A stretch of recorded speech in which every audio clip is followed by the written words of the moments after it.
जम्मू काश्मीर येथे पहलगाम या ठिकाणी पर्यटकांवर आतंकवाद्यांनी अंधाधुंद गोळीबार करून त्यांचा जीव घेतला। या भ्याड कृत्याचा निषेध आणि मृत पावलेल्या भारतीय बांधवांना विजापूर येथे छत्रपती मुस्लिम ब्रिगेडच्या वतीने श्रद्धांजली अर्पण करण्यात आली। या भ्याड कृत्याचा मेणबत्ती पेटून आणि पुष्प अर्पण करून आदरांजली वाहण्यात आली। समस्त मुस्लिम मावळ्यांनी जाहीर निषेध केला। आम्ही सारे भारतीय एकोपाने आणि बंधुत्व जपणारे आहोत। भ्याड हल्ला करणाऱ्या आतंकवाद्यांना कठोर कार्रवाई करा अशी मागणी यावेळी करण्यात आली। कश्मीर के अंदर जो पहलगाम में जो आतंकी हमला हुआ और हमारे भारतीय हमारी माँ बहनों भाइयों पर जो अल्लाह कर इनके साथ बहुत बड़ा अत्याचार हुआ, हम इसका भरवा सेवा संघ छत्रपति शिवाजी मुस्लिम ब्रिगेड की ओर से निषेध करते हैं।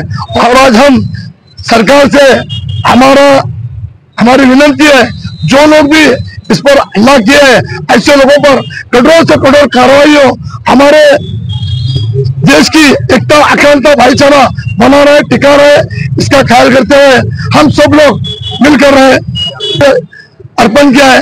और सभी जो भी लोगों का इसमें देहांत हुआ है हम इनके दुख में शामिल हैं। जम्मू काश्मीर येथील पहलगाम येथे जो आतंकवाद्यांनी आपल्या भारतीयावर हल्ला केला आणि त्यामध्ये आपले निष्पाप भारतीय मृत्युमुखी पडले, या भ्याड हल्ल्याचा मराठा सेवा संघ संचलित छत्रपती शिवाजी मुस्लिम ब्रिगेड सोलापूरच्या वतीनं आम्ही सर्व मुस्लिम मावळे या ठिकाणी निषेध व्यक्त करत आहोत।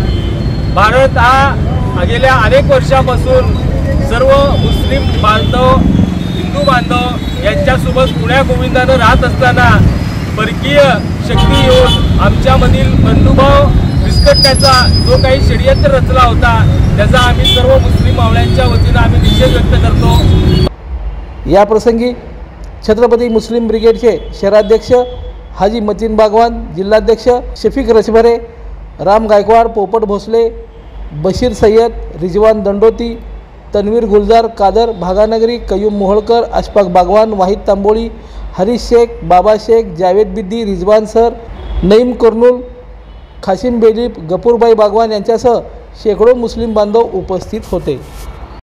लाईक करा, कमेंट करा आणि सबस्क्राइब करायला विसरू नका।